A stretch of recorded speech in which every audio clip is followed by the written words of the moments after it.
Bom dia, segundo ano de História, então vamos para o capítulo 3 da apostila. Vamos lá. Então o capítulo 3 da apostila, ele fala sobre os novos conceitos que surgem no século XVIII. Liberalismo, nacionalismo e socialismo. Lá no segundo capítulo, nós já falamos um pouco sobre o socialismo, sobre a Primavera dos Povos, sobre as revoluções socialistas, marxistas, né? Então aí esses três conceitos vão brigar pela preponderância ou pela maior atuação na sociedade do século XVIII. Até o século XVII, o absolutismo, ou seja, o rei acima de todos, era o que comandava. A partir de XVIII, essas novas teorias começam a tomar maior proporção, tá? E disputar a hegemonia mundial. Liberalismo é liberdade econômica, nacionalismo, eu tenho amor à minha nação, à minha pátria. Várias nações começam a se formar a partir do século XIX, né? O sentimento de pertencimento, de nacionalismo. E o socialismo é o que busca diminuir a exploração durante a Revolução Industrial, a exploração do patrão contra o proletário, contra o operário, tá bom? Então vamos lá.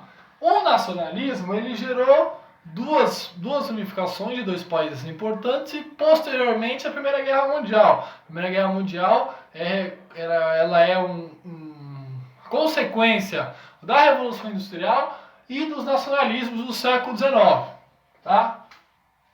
Então o primeiro nacionalismo aqui é o da Alemanha. A Alemanha se unifica no metade do século XIX, tá? Baseada no principal país, que é a Prússia. A Prússia seria antes da Alemanha, é o principal país. E esse país chamado de Prússia, ele organizou a união de todos os países da região, né, do Germânia, né, os países germânicos, para formar a grande Alemanha. Então a Prússia foi a grande artífice da união desses países, tá?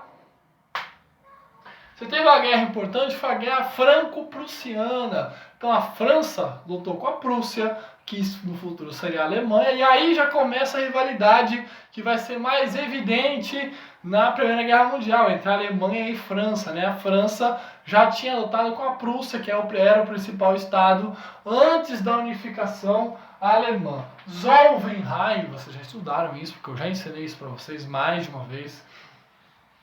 Zollverein é o processo de unificação econômica. Então, antes da unificação política, houve uma unificação econômica dos países. Então, por exemplo, você tem lá São Paulo, vamos dar um outro exemplo, algum país que faz fronteira, Uruguai e Rio Grande do Sul. Então, primeiro eles começam a organizar um tratado econômico, tá?